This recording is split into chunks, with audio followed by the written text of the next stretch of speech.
Sí, sí lo terminamos.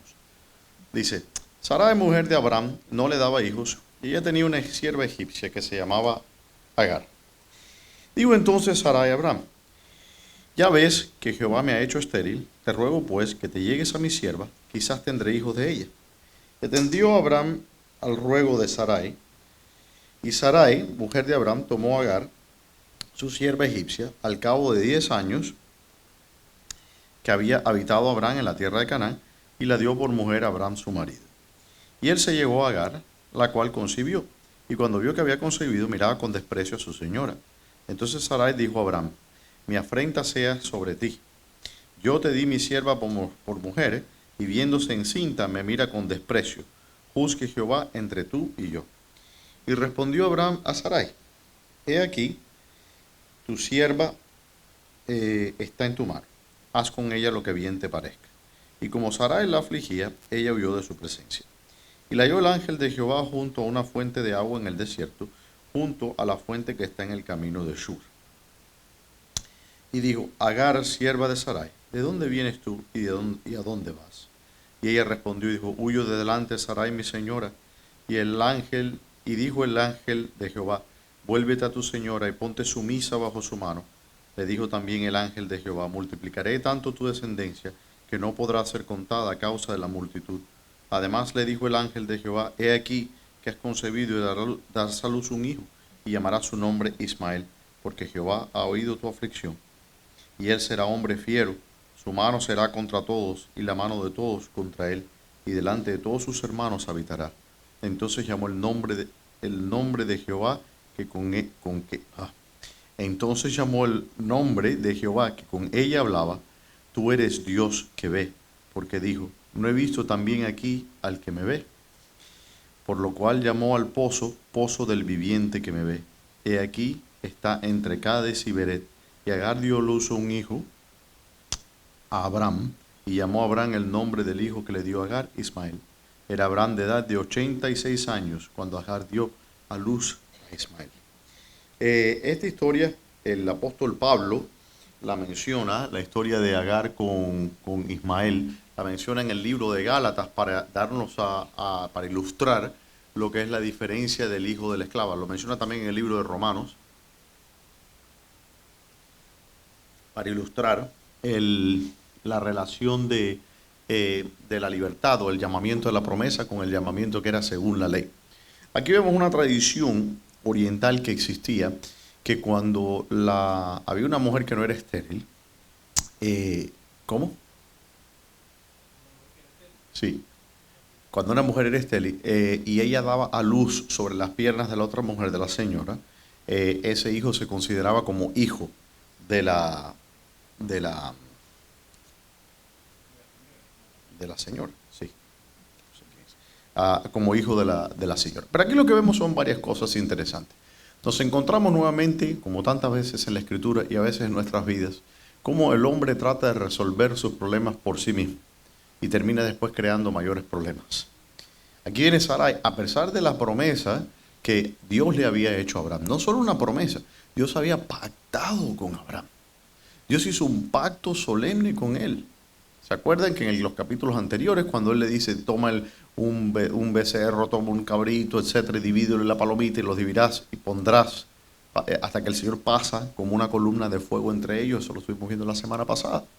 Dios hizo un pacto, una promesa, y le dijo, de ti va a salir una descendencia que dice que como las estrellas del cielo no podrás contar.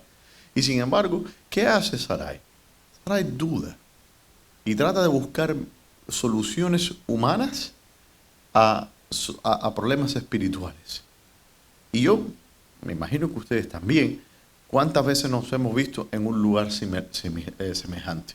¿Cuántas veces nosotros buscamos a nuestros propios esfuerzos, nuestros propios recursos para tratar de solucionar una cosa que está en las manos del Señor, en vez de confiar lo que el Señor ha hecho? Y lo que quiero que noten algo interesante, porque es muy fácil darle con un palo por la cabeza a Sarai, pero vemos cuál es la respuesta de Abraham. Y si van conmigo aquí dice,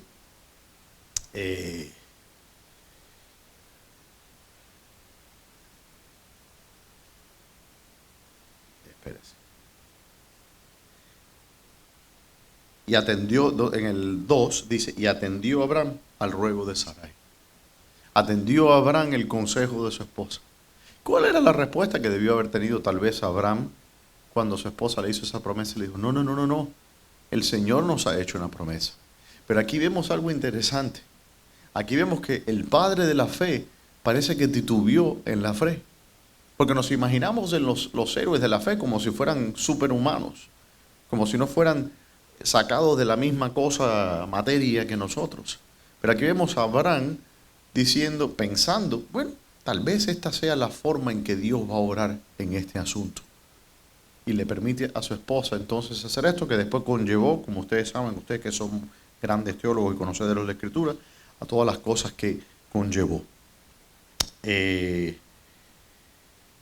Vemos también que el Señor, a pesar de todo, porque Él le hizo, recuerden que habíamos hablado que habían dos descendencias de Abraham, que una descendencia le dijo como la arena y la otra que iba a ser como el cielo. Y habíamos mencionado que esa descendencia de la tierra, o la descendencia terrenal, incluía también a Ismael, que vinieron a ser después los árabes, y también a los judíos que son descendientes de Abraham según la carne.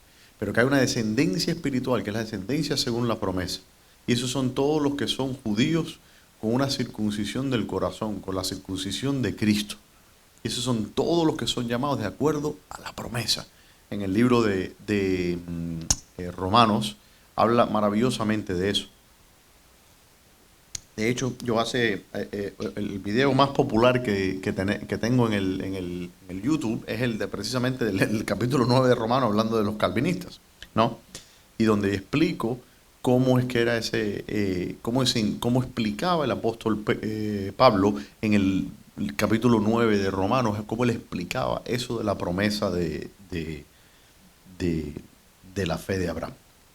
Bien, ¿alguna pregunta hasta aquí? ¿No? Continuamos entonces. Y era Abraham de 99 años. Aquí vemos que terminamos cuando tenía ¿qué edad? 86. Y ahora tiene ¿qué edad? 99 años tenía el caballero. Cachi 100. ¿No? Casi nada. ¿No? ¿Cuánto? ¿Qué? 13 años después. Entonces Ismaelito tenía 13 años cuando ocurre esto. Y dice, cuando le apareció Jehová y le dijo, yo soy el Dios Todopoderoso, nada delante de mí, nada, nada en el desierto está difícil, anda delante de mí y sé perfecto. Nótese algo interesante que aquí vemos, y no es un detalle pequeño que el Señor nos muestra la edad que tenía Abraham cuando Dios le vuelve a hablar nuevamente. Dios nos lleva hasta el punto donde nosotros perdemos todas las esperanzas. Ya a los 99 años como que bueno, ya el Señor no va a orar. ¿Qué va a hacer el Señor a estas alturas de la vida? ¿No? Dice, anda delante de mí, sé perfecto, y pondré mi pacto entre mí y ti, y te multiplicaré en gran manera. Entonces Abraham se postró sobre su rostro, y Dios habló con él diciendo, he aquí, mi pacto es contigo, y serás padre de muchedumbre de gentes. Esta es la tercera vez que el Señor le dice, le da la promesa a Abraham. La tercera vez que le dice que va a sacar de él descendencia. La primera vez, ¿se acuerdan qué edad tenía? Que como 75 años, después tenía 86, ahora tiene 99 años. Y Abraham estará pensando, ok, ¿cuándo? Dice entonces, y no se llamará más tu nombre Abraham, sino que, me perdí, sino que será tu nombre Abraham, que significa padre de multitud, porque te he puesto por padre de muchedumbre de gentes. Y te multiplicaré en gran manera, y haré naciones de ti, y reyes saldrán de ti, y estableceré mi pacto entre mí y ti, y tu descendencia después de ti en sus generaciones, por pacto perpetuo, para ser tu Dios y el de tu descendencia después de ti. Y te daré a ti y a tu descendencia después de ti la tierra en que moras, toda la tierra de Canaán en heredad perpetua, y seré el Dios de ellos. ¿Se acuerdan la semana pasada que yo les estuve comentando que uno de los problemas que en el dispensacionalismo es que dicen que bueno, que las promesas hechas a Abraham en cuanto al lugar donde, que es a la tierra que Dios le prometió a Abraham, que aún no se ha cumplido. Por tanto, los dispensacionalistas enseñan que eso se va a cumplir en el reino milenial de Cristo. ¿Cuántos han escuchado eso? ¿No? Usted ya tiene que haber escuchado, y está, amén. ¿Tú has escuchado eso? ¿No? Que en el reino milenial de Cristo va a cumplir la promesa de Abraham, porque la promesa de Abraham nunca se cumplió. Pero como yo les mostré a ustedes, la promesa de Abraham sí se cumplió. Sí se cumplió en el tiempo de Josué, cuando Josué muere, ellos ya descansan de haber tomado todos los territorios que Dios le había prometido a Abraham. Y eso lo habíamos visto en el capítulo 15, en el versículo 18, dice, en aquel día hizo Jehová un pacto con Abraham diciendo, a tu descendencia daré esta tierra, desde el río de Egipto hasta el río grande, el río Éufrates, la tierra. Ahora quiero que noten algo interesante, ¿ok? Y aquí les voy a hablar un poco de tal vez de teorías matemáticas, ¿no? Cuando se habla en el cálculo lo que significa un límite, ¿ok? Usted puede aproximarse a un límite en infinidad, es como una, creo que se dice asintote, ¿no? En español, corríjanme, en español se dice asintote. Asintotés, se dice. Ok, asintotés. Es que yo estudié en español. Son que se van a llegar, pero nunca llegan. Es decir, ¿cómo se dice? Los asíntotas, cuando está completamente, eso es algo así. Fíjese lo que dice, te daré la tierra desde el río de Egipto hasta el río grande de Éufrates. Hay una forma de interpretar esto. El hermano Javier me está mirando así de reojo, pero ya va a ver. Si yo le digo a usted, mire, voy a darle la heredad desde Cayo Hueso hasta la frontera con Georgia. No significa necesariamente que es desde este punto particular de Cayo Hueso hasta la frontera misma, sino que le está diciendo la tierra que se encuentra entre estos dos puntos, y entonces ahora va a nombrar nombre por nombre las tierras que le va a dar en heredad, con las cuales son, ¿qué dice? Fíjese lo que dice, le daré esta tierra desde el Egipto hasta el río grande que es el Éufrates. Este es el límite. ¿Y cuáles tierras te voy a dar? Estas tierras.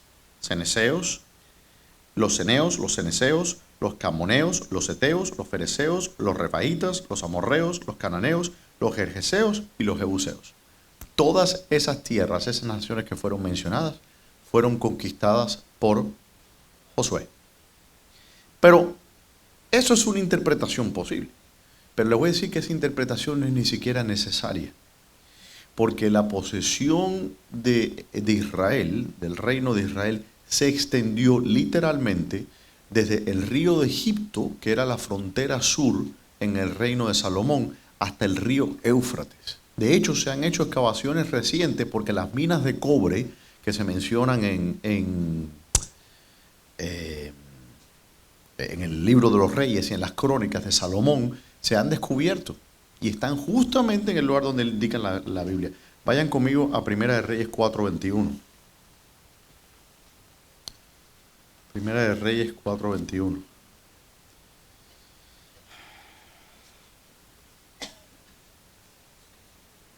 No me acostumbro a esta Biblia nueva. Y fíjese lo que dice. Y Salomón señoreaba sobre todos los reinos, desde el Éufrates hasta la tierra de los filisteos y el límite con Egipto, y traían presentes y servían a Salomón todos los días que vivió. Salomón era el rey sobre toda esa extensión que él había conquistado. Entonces vemos que no solamente se había cumplido esta palabra durante el reino durante el tiempo de los jueces con Josué, sino que en el reino de Salomón se vio la extensión territorial más grande en la historia de Israel. Entonces yo veo esto como un problema, y esto lo estoy mencionando simplemente como que de paso, no es el tema principal, pero me parece que la Escritura se explica a sí misma.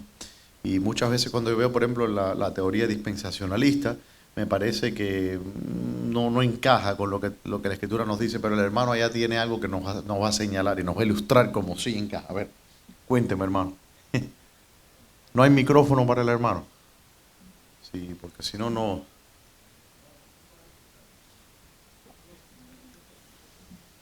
Digo, pero los que no escuchan, digo, los de la grabación. Ok, hermano, sin ánimo de contienda. Cuando cuando se dice señorear, eso es un poco ambigua también esa connotación que le quiere dar. Porque, por ejemplo, hoy en día, Estados Unidos señorea sobre casi todo el mundo. Pero no quiere decir que ellos poseen todo el mundo. ¿Me entiendes? Sí, pero señorear aquí sí significa... Señorear bueno. significa... No. Estamos ya siendo aleatorios y... No. Salomón era, de hecho, cuando usted mira lo que se llama hoy día las alturas de Golán, ¿ok? Están las famosas caballerizas de Salomón. Sí, bueno, las alturas del Golán es frontera con Jordania. Es Jordania. Es Jordania, sí. Pero señorear, usted quiere decir, Estados Unidos no señorea en el mundo, ¿ok? España, durante el Imperio Español, señoreaba en el mundo. Y no es que era bueno que se sometía, no es que España, aunque existía un virreinato en México, el virreinato de Perú, el virreinato en Argentina de La Plata, el virreinato de Nueva Granada, tenían sus virreinatos, tenían sus instituciones, pero España, las leyes de España eran las que señoreaban, desde ahí hasta las Filipinas. Eso es señorear. Claro, Salomón, cuando dice que señoreó desde acá, fíjense que una cosa está diciendo, él está incluyendo todo el territorio sobre el cual Salomón señoreaba, que es desde la frontera sur con Egipto, el río de Egipto, que menciona Abraham, hasta el Éufrates. Ahora, ni tenemos necesidad de ir a Salomón, porque ya vemos que en la Escritura, con Josué, nos está diciendo sobre estas naciones que conquistaron durante el reino el dominio de los jueces. Cuando muere Josué, la conquista había terminado de Canaán, y se llama así, de hecho, la conquista de Canaán, está como subtítulo. Entonces, todas estas regiones, estas tierras que Dios le prometió a Abraham, que le dijo, va a ser desde acá hasta acá, en la tierra de Canaán. Yo quiero mostrarle algo también interesante, y después voy con usted, hermano. De dominio, te habla de dominio, pero deme un segundito. Pero es que tener dominio, otra vez, tener dominio tampoco significa tener posesión. Sí, hermano, sí significa eso. Usted está proyectando la forma en que se usaban estas palabras hoy día a como se decía. Hoy día nadie va a decir que Estados Unidos se señorea del mundo, que tiene influencia, etcétera, pero señorear significa que él es señor sobre esos lugares. Es el gobernante, es el rey, es el dominio. Cuando uno dice que uno es el señor, significa que tiene dominio sobre esa región. Ahora le digo algo interesante. La noción dispensacionalista, o lo que los dispensacionalistas, los hermanos dispensacionalistas enseñan, dicen que todo ese terreno, desde el Éufrates, y ellos no señalan la frontera norte, porque de hecho el Éufrates se encuentra al norte de Israel, llega hasta allá, de hecho sale de las montañas, donde se encuentra, ¿dónde es que está esa región ahora? No me acuerdo el nombre que tenía en aquel entonces, estoy cansado hoy. Era Siria, entonces, a Siria, pero al norte, donde están las montañas. Pero todos los dispensacionalistas señalan hacia el este, hacia donde desemboca el Éufrates. Y muestran como que toda esa región de Arabia Saudita va a ser heredada por los israelitas en el reino milenial. Un problema con eso es Anatolia, ahí está, en Anatolia. El Éufrates sale de Anatolia, donde están las montañas, sí, claro. Y se desemboca en el Golfo, en el Golfo Arábigo Pérsico, que ahí el primero se une con el Tigris y desembocan entonces. Ok. Lo que enseñan los dispensacionalistas es que el dominio va a ser desde el mar, el Mediterráneo, hasta básicamente el Golfo Arábigo Pérsico. El problema es que Dios le dice a Abraham, sal de Ur de los Caldeos y camina hacia el oeste, dice, a la tierra que yo te voy a dar, a Canaán, para poseerla. Y si usted mira de dónde salió Abraham y hacia dónde fue caminando para poseer la tierra. ¿Ok? La posesión no estaba en Ur de los Caldeos, de ahí lo sacó Dios. Ur de los Caldeos se encuentra en lo que es la luna creciente, se encuentra en el valle donde desembocan estos dos ríos, ¿no? Entonces, la posesión de Abraham no era en Ur de los Caldeos, él tuvo que salir de ahí. Si no, ¿por qué le dice Dios sal de aquí para darte la tierra que ya estás aquí, que te voy a dar para poseer? No, él dice sal de aquí, de la tierra de tu parentela, y vete a este otro lugar donde yo te voy a dar una tierra en posesión a ti y a tu familia. Y desde el principio, la posesión fue Canaán. Canaán no se extiende hasta Ur de los Caldeos ni hasta el Golfo Arábico Pérsico. Canaán llega desde donde está la península de Sinaí, al norte del río. Esa ha sido la definición histórica, las fronteras históricas de Canaán, y hasta hoy día lo siguen siendo. Nadie discrepa con eso. Hasta el norte. Incluso se le agrega después la tierra de los moabitas, que se encuentra del otro lado del Jordán. Pero Canaán se encontraba entre el Jordán y el Mediterráneo, es esa franja que subía hasta arriba. Entonces, ese terreno lo poseyeron los judíos hasta Babilonia. Cuando se divide el reino, después cae Israel, el reino de Israel, y después cae Judá y se comienza la expansión. Hasta Babilonia quiere decir que es la frontera con el río Éufrates. No, hasta que llegó Babilonia y les quitó la posesión. Ahora, el río Éufrates, yo no tengo pizarra, lamentablemente aquí no puedo escribir en la pared, como antes yo le hacía mis dibujitos. ¿Extrañan mis dibujos? Bueno, vamos a tener que hacer algo. El río Éufrates, hermano, sale del Golfo y comienza, bueno, no sale del Golfo, es al revés, sale de Anatolia y queda precisamente, a mí me gustaría, no sé si de aquí puedan ver ustedes, a ver si encuentro un mapa aquí para mostrarles desde dónde viene el río Éufrates. De hecho, aquí lo puede ver. No sé si pueden ver acá. La mayoría de las Biblias tiene ese pueden mapa. ver, si dicen el mundo de los patriarcas, si usted tiene una Biblia donde dice el mundo de los patriarcas, usted va a ver que yo voy a poner el dedo, aquí está el mar Mediterráneo, le voy a enseñar, este es el río Éufrates, le voy a enseñar dónde sale el río Éufrates. Aquí, este es el río Éufrates. ¿Está viendo que es cerca del mar Mediterráneo? Esa es la extensión norte del reino que se le dio a los judíos para poseerlo. No aquí, de aquí, en Ur de los Caldeos, le voy a poner el dedo. Aquí este es Ur de los Caldeos. Dios le dijo a Abraham, sal de aquí y vete aquí. Porque aquí, esta franja que usted está viendo aquí, es la tierra que Dios le prometió a los judíos. Eso se cumplió. Léanse el libro de Reyes, léanse el libro de las Crónicas. Eso se cumplió absolutamente. Entonces, bueno, ahí le dejo con eso. ¿Algo más que usted quisiera agregar? Pues no lo poseyó por mucho tiempo, hermano, si eso fue así. No lo poseyó ni por 10 años, yo creo. No, lo poseyeron por siglos. Sí. De Salomón, 40 años. No fue inmediatamente, no fue que Salomón tomó el trono inmediatamente. Pero vamos a decir que lo poseyeron por 6 veces. La promesa fue cumplida.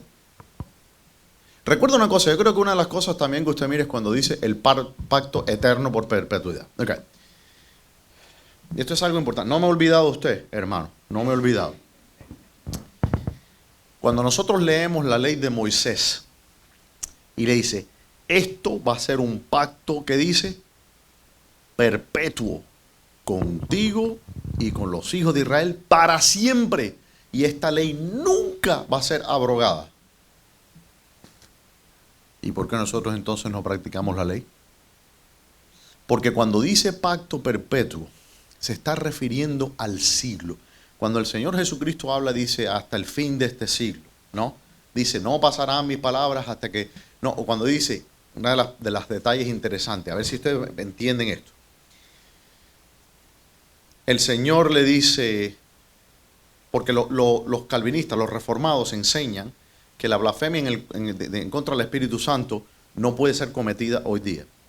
Ellos enseñan que la blasfemia en contra del Espíritu Santo solo pudo ocurrir mientras el Señor Jesucristo estaba en su ministerio terrenal.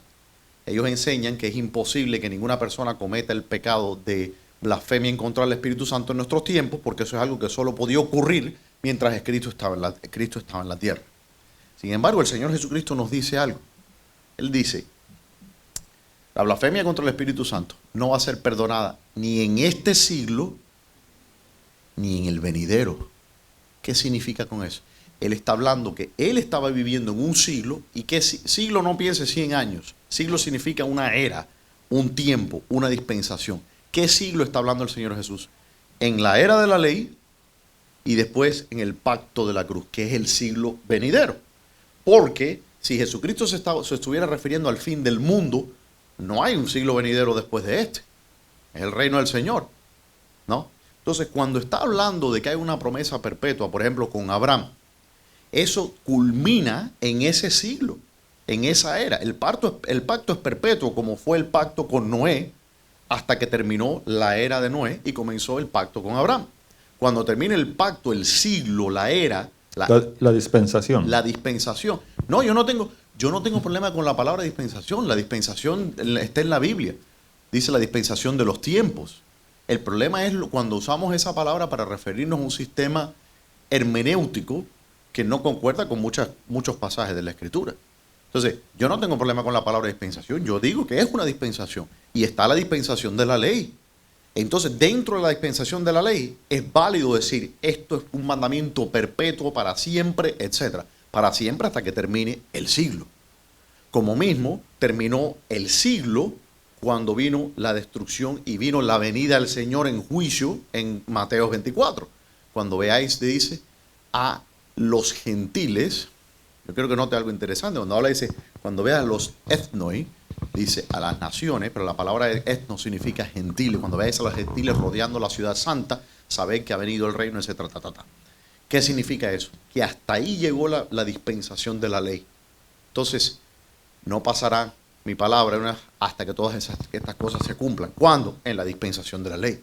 Y después viene ahora la dispensación de la era de la iglesia, que es el siglo que hablaba el Señor. Esto no será perdonado ni en este siglo, ni en esta dispensación, ni en la dispensación de la iglesia. Entonces, cuando hablamos de que, bueno, es que no lo poseyeron hasta ahora, no tienen que poseerlo hasta ahora. Tienen que poseerlo simplemente hasta que termine la dispensación de la cual se estaba hablando, ¿no? Incluso dentro de eso fue condicional, porque cuando entran Josué y Moisés para poseer la tierra, le dijeron, mira que andes en mis caminos y en mis estatutos y no vayas tras los dioses de las naciones que vas a habitar, etc. Porque si haces esto, ¿qué va a pasar? Ahí viene el juicio y vas a perder el pacto, ¿no? Entonces, si lo poseyeron 6 meses o 10 años, no hay diferencia. La promesa fue que lo iban a poseer por pacto perpetuo. Y eso perpetuo tiene que ser entendido dentro del contexto de una dispensación específica. Amén.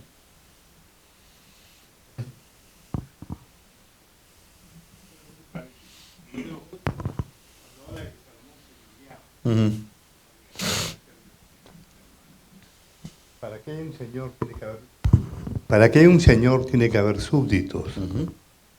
Y esos súbditos tributaban a Salomón, pagaban impuestos. Sí. Eso no pasa con este presidente. No. Nosotros no somos súbditos, por hecho, las naciones no son súbditos de este país. Yeah.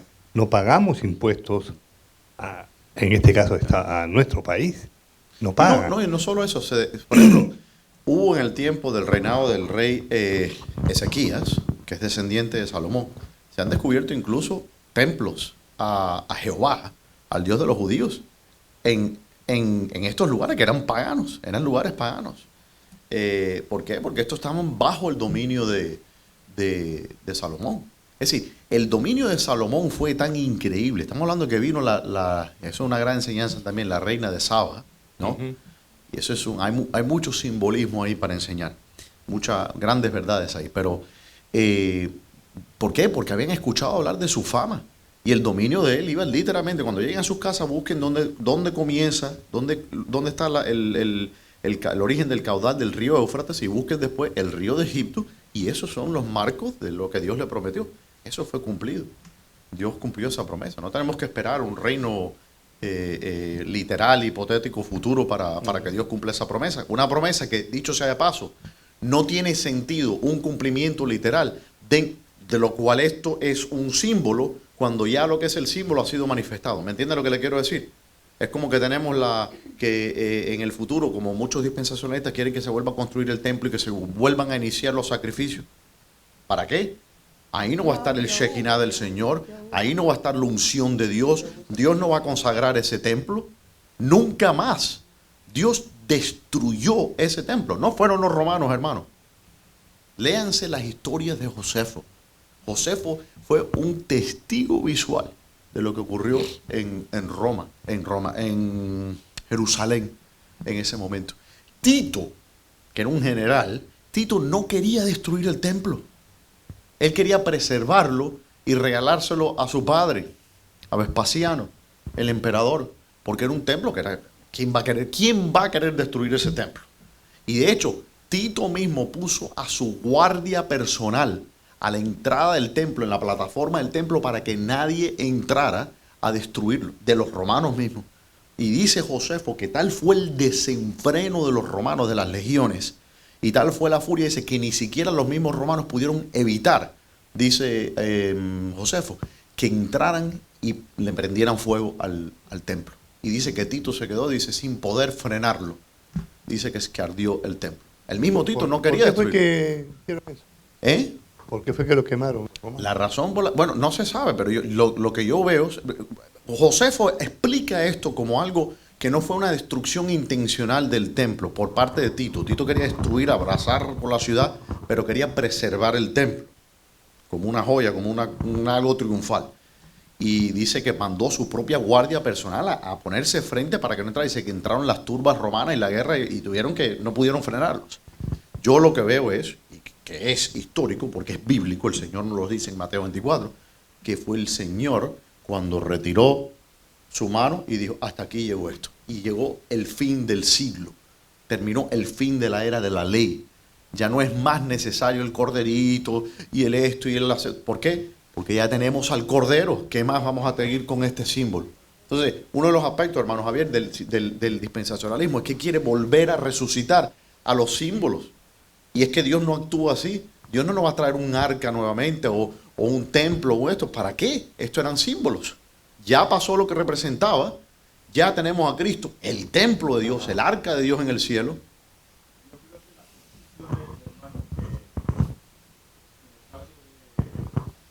Ejercicio, Gabrielito. Esta teología que se está proponiendo, cuasi preterista,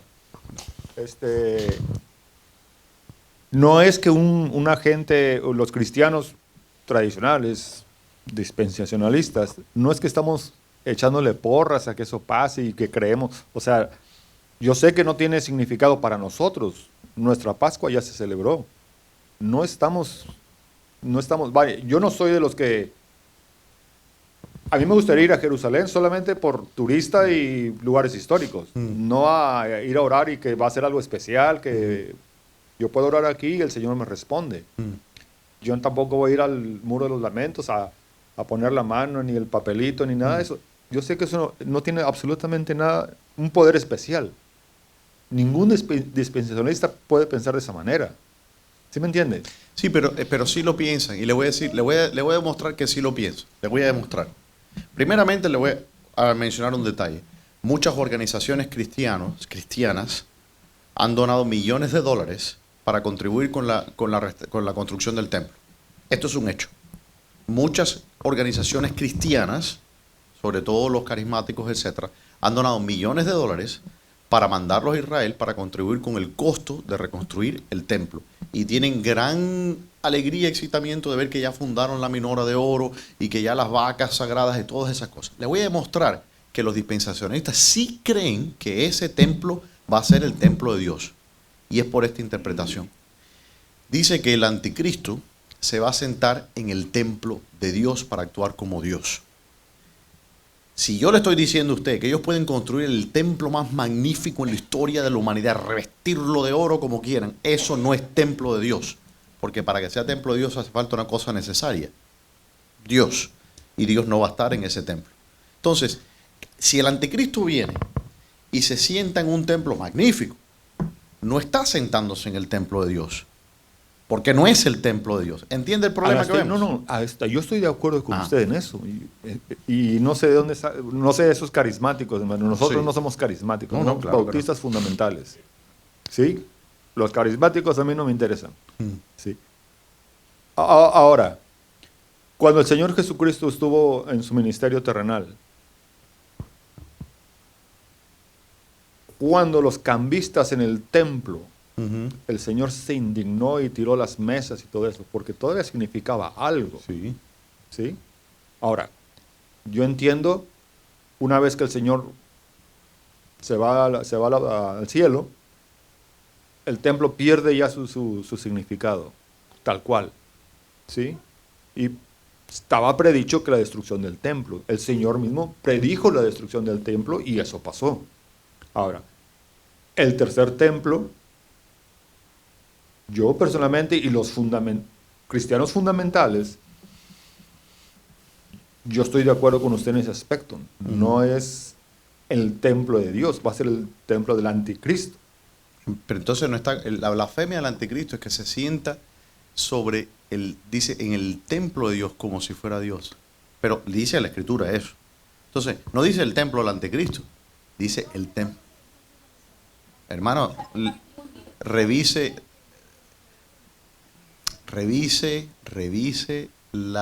el estudio de Apocalipsis, porque eso se habló. Eso todo está escrito ahí. Vuelvan de nuevo y miren, cuando habla del templo de Dios, se está hablando del templo de Dios, no de un templo hecho de piedra en Jerusalén. Ahora, dicho sea de paso, en las historias de Josefo, también en la destrucción, que les recomiendo que se lean la historia judía de las guerras judías de Josefo.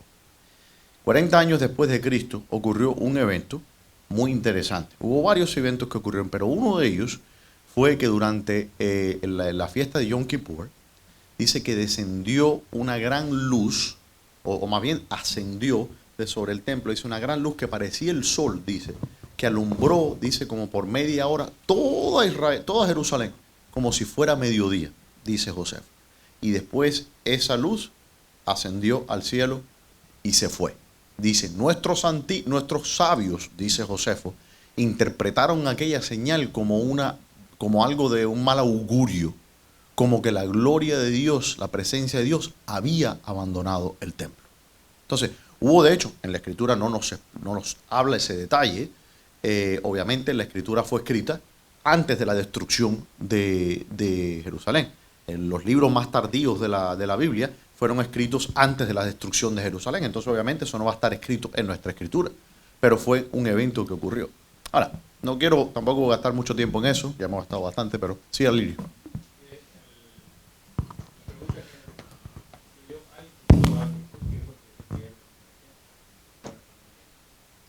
Uno fue porque Dios lo profetizó y lo dijo clarito, que no iba a quedar piedra sobre piedra. Otro es porque la presencia del Señor ya había abandonado ese lugar. Y sucedió justamente cuando el Señor exclamó, consumado es, que las escrituras declaran que el velo que cubría el lugar santo se rasgó de arriba para abajo. O sea que ahí eso nos da un punto de que ese era, por decir, el templo que se había construido y que se quería mantener y todo eso. Entonces, el tercer templo, ¿qué iba a ser? Más que Cristo.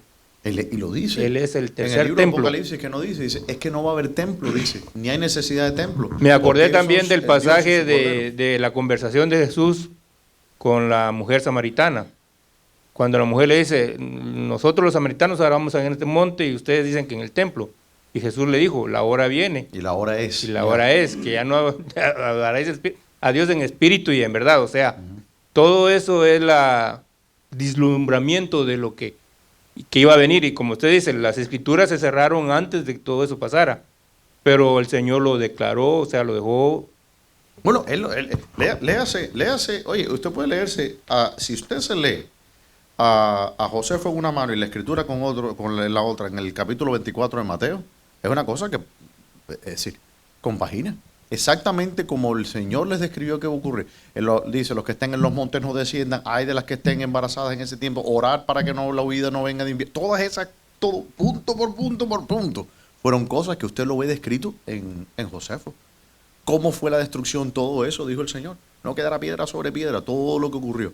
Está descrito por un testigo ocular de la situación. De hecho, dice Josefo que él estaba sobre el monte de Sión después de que destruyeron a Jerusalén, después de que terminaron toda la... Y dice, si no hubiese yo visto que que ahí había habido una ciudad y un gran templo. Dice, nadie me hubiera podido convencer de que alguna vez fue habitada esa región. Es decir, que aquello quedó, no solamente destruyeron la ciudad. Usted ve, por ejemplo, en la Biblia nos habla de las encinares de la Biblia, los jardines. Nos dice que la tumba del Señor está en un jardín, etc. Israel es un desierto. Una de las cosas interesantes que discuten los historiadores es que el terreno hubo una gran erosión sobre el terreno de Israel. Es todo un terreno rocoso y polvoso, porque los romanos cortalaron todos los árboles, hermano. Destruyeron deforestaron completamente la región para evitar a los judíos tener, ¿cómo se llama? Para poder construir máquinas de guerra, etc. Toda esa región fue destruida, deforestada completamente por los romanos. Si no hay árboles, no hay raíces, ¿qué ocurre con la erosión? Dele un 50 años y hace 2000 años de eso, no quedó. Lo que hay es piedra. Entonces no hay ni siquiera lo original. De tal manera fue la destrucción que hubo en ese lugar. Pero bueno, continuamos entonces. ¿Qué hora? Bueno, no continuamos. ¿Hay alguna otra pregunta sobre esto? ¿Dónde nos quedamos? Entonces, porque me quedé, dice, daré a ti y a tu descendencia después de ti la tierra en que moras, toda la tierra de Canaán. Esto es puntual, toda la tierra de Canaán. Y toda esa tierra la poseyó Israel. Toda la tierra de Canaán, que dice en heredad perpetua. Y aquí vemos el punto que yo les estaba explicando, perpetua. Y seré Dios de... Estoy en el 8, 17:8. Dice, dijo de nuevo Dios a Abraham, en cuanto a ti guardarás mi pacto, tú y tu descendencia después de ti, por sus generaciones. ¿Okay? Todo esto siempre, ese es uno de los problemas que muchas veces los cristianos encuentran cuando habla de perpetuo, mi pacto perpetuo. Se está refiriendo a esa dispensación específica, a ese siglo. Ese es el límite de la perpetuidad. ¿Okay? Ahora nosotros somos parte de un pacto eterno. ¿Ve? Hay una diferencia entre el pacto perpetuo y el pacto eterno del Señor. Por eso que el séptimo día en la creación no tiene, que dice, principio ni fin. Es eterno. Así que el sábado, el reposo del Señor es también eterno. Este es mi pacto, que guardaréis entre mí vosotros y tu descendencia después de ti. Será circuncidado todo varón entre vosotros. Aquí vemos nuevamente que el pacto no es incondicional. Todo pacto es condicional. Si uno de los dos entes rompe el pacto queda deshecho. Por eso Israel perdió la posesión de la tierra que Dios le prometió. ¿Por qué? Porque empezaron a mezclarse con esa gente, a adoptar sus falsas religiones, etc. Dice, circuncidaréis pues la carne de vuestro prepucio y será por señal del pacto entre mí y vosotros. Y de edad de 8 días será circuncidado todo varón entre vosotros por vuestras generaciones, el nacido en casa y el comprado por dinero a cualquier extranjero que no fuere de tu linaje. Vamos a entrar esto más en detalle en la próxima clase, pero esto lo usa también, léanse capítulo 3 de Gálatas, si no me equivoco, donde habla también cómo representa esto. Esto es la cuestión de la circuncisión, es representada, es un símbolo de la circuncisión en el corazón que viene por medio del bautismo. ¿Saben lo que estoy hablando, hermano? Los veo que me están mirando todos como que yo estoy aquí leyendo del Corán o algo por eso, por el estilo.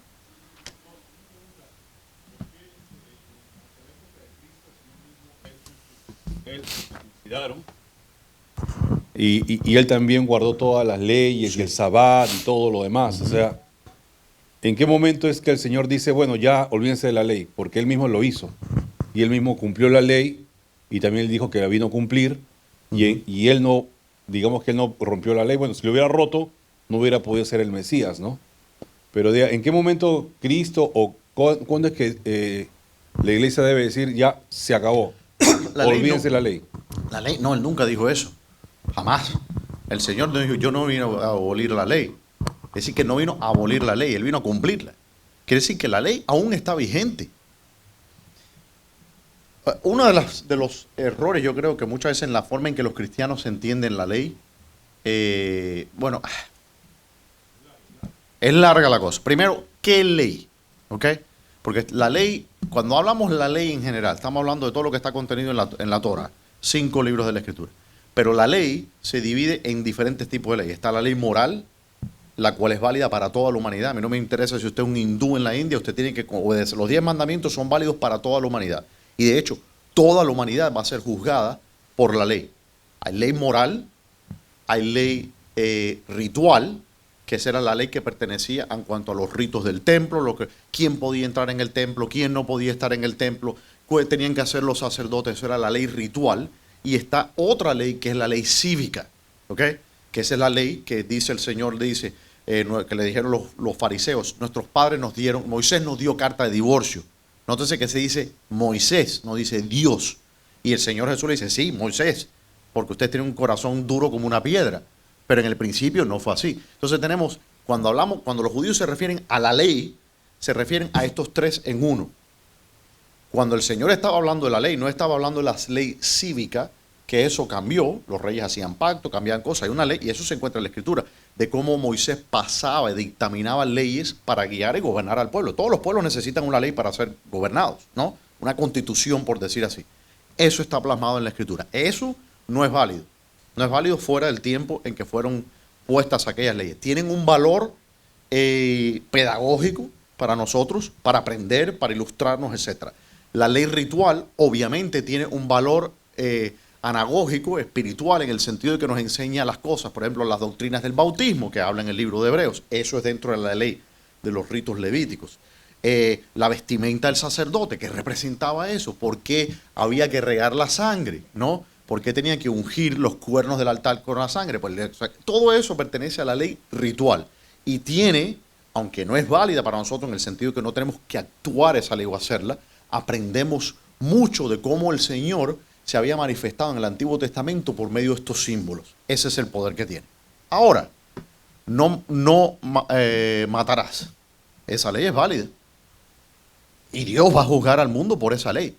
Lutero tenía una manera de predicar que a mí me gustaba mucho. A mí me resuena ese aspecto de él. Él siempre decía, uno predica la ley y el evangelio. La ley es el material diagnóstico. La ley es lo que nosotros le mostramos al pecador. No, yo soy una buena persona porque yo no le hago daño a nadie. A ver, ¿alguna vez has mentido?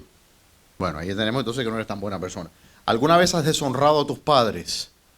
¿Alguna vez has cometido adulterio? No, yo nunca he cometido adulterio. Vamos a especificar. ¿Alguna vez viste una mujer y tuviste pensamiento como, bueno, entonces cometiste adulterio? Entonces, la ley sigue vigente. Y la ley, dice Pablo, nos condena. La ley está ahí para señalarle al hombre su pecado y su condenación y su inhabilidad de salvarse a sí mismo. Entonces, Cristo no vino a abolir la ley. Él vino a cumplirla. Y Él vino a elevarnos a nosotros para que nosotros por gracia y en Cristo podamos cumplir la ley. Porque ¿qué dice entonces Juan? Dice, hijitos, dice, ¿amáis a Dios? ¿Qué dice? Guarda sus mandamientos. Entonces, la ley, cuando el Señor dice eso, se está refiriendo a la ley moral. Esa ley es válida y será válida para siempre. Y es por medio de la cual Dios va a juzgar al mundo. Entonces, esa ley se cumple en Cristo y se cumple en nosotros que estamos en Cristo. El Espíritu Santo corrigiendo nuestras imperfecciones y perfeccionándonos cada vez más, el hombre espiritual, a esa perfección que es reflejada en la ley. Entonces, eso es ya entra en lo que es la soteriología, etc. Pero bueno, no sé si contesta eso su pregunta. Ok. Ok. ¿Alguna otra pregunta? Hermanito, nos quedan 3 minutos. Hermana Mariana, no hay preguntas hoy. Estoy sorprendido. Sorprendido. Estoy sorprendido. Lo que usted quería saber. Unidos, dices, tener el mismo sentir. Es una cosa que yo, ¿para qué le cuento?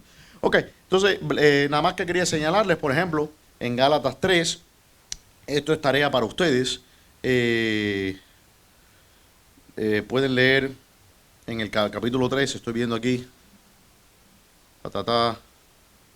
Y esto de hecho responde, hermano, a lo que nosotros, a lo que le acabé de responder a usted sobre la ley, hermano Gabriel. Cuando dice, por ejemplo, así Abraham creyó en Dios le fue contado por justicia. Y en el 3:12 dice, y la ley no es de fe, sino que dice, el que hiciera estas cosas vivirá por ella. Cristo nos redimió de la maldición de la ley, hecho por nosotros maldición, porque está escrito, maldito todo el que es colgado en madero. Para que en Cristo Jesús la bendición de Abraham alcanzase a los gentiles, a fin de que por la fe recibiésemos la promesa del Espíritu. Entonces aquí vemos Pablo nos está explicando todas estas cosas que ocurrieron en Génesis capítulo 16, 17, etc. Pero quiero ver dónde es que habla de la... No lo encuentro ahora. La circuncisión.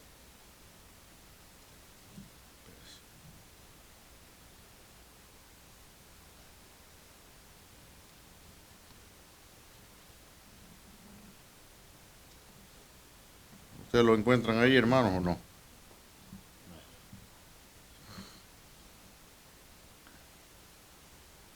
Eso no es.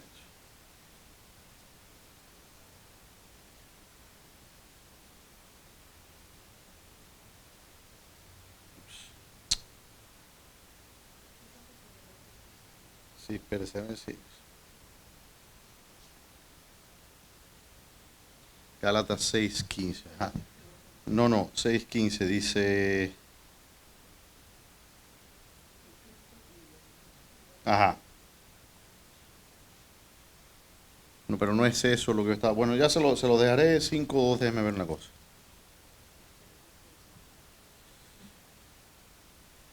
Me parecía que era en el 3, si no me equivoco, decía en el 3. Sí, que alguien me diga. 6:13. No.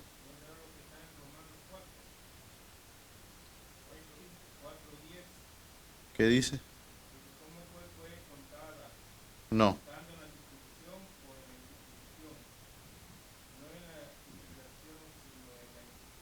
No, espérese.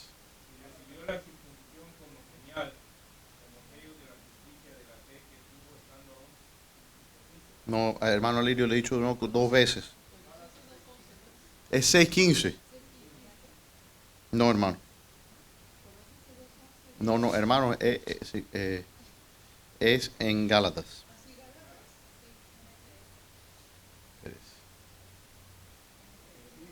No, es que estoy mal, no es en Gálatas. Es Colosenses 2:11, por eso está. La hermana, se ganó. ¿Quién se sacó el premio? Acá se ha sacado la rifa del Guanajo. Colosenses 2:11. Ahí, gracias, hermana, por su sabiduría.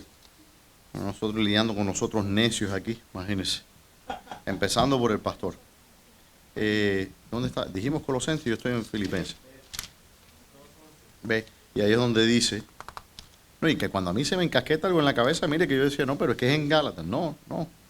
Dice, en él también fuisteis circuncidados. Ve, aquí es lo que habla. Dice, en él también fuisteis circuncidados con circuncisión no hecha a mano, al echar de vosotros el cuerpo pecaminoso carnal en la circuncisión de Cristo, sepultados con él en el bautismo, en el cual fuisteis también resucitados con él mediante la fe en el poder que Dios le levantó a los muertos. El bautismo es la circuncisión del cristiano. Entonces ahora usted entiende cuando habla Pablo en el libro de Romanos que dice que dice con la circuncisión del corazón. Está hablando de los cristianos que fueron bautizados. El bautizo es la circuncisión, porque así como por medio de la circuncisión ellos venían a ser parte del pueblo de Israel, nosotros por medio del bautismo venimos a ser, ¿qué cosa? Parte del pueblo de Dios. Estúdiense eso, Colosenses 2, y podemos hablar más en la semana que viene. Ok, vamos a orar entonces. Padre Celestial, te damos gracias por este día, por tu palabra expuesta, Señor, y por las cosas que aprendemos, Señor. Es tan delicioso reunirse los hermanos y estudiar tu palabra, Señor. Damos gracias por la hermana Amparo, Señor, que nos ayudó a encontrar el versículo en cuestión. Bendícela, Señor. Bendice así a todos los hermanos que hicieron preguntas y que tenían inquietudes, Señor. Esto es bueno, Señor. Te damos gracias por tu iglesia, en el nombre de Jesús. Amén. Amén.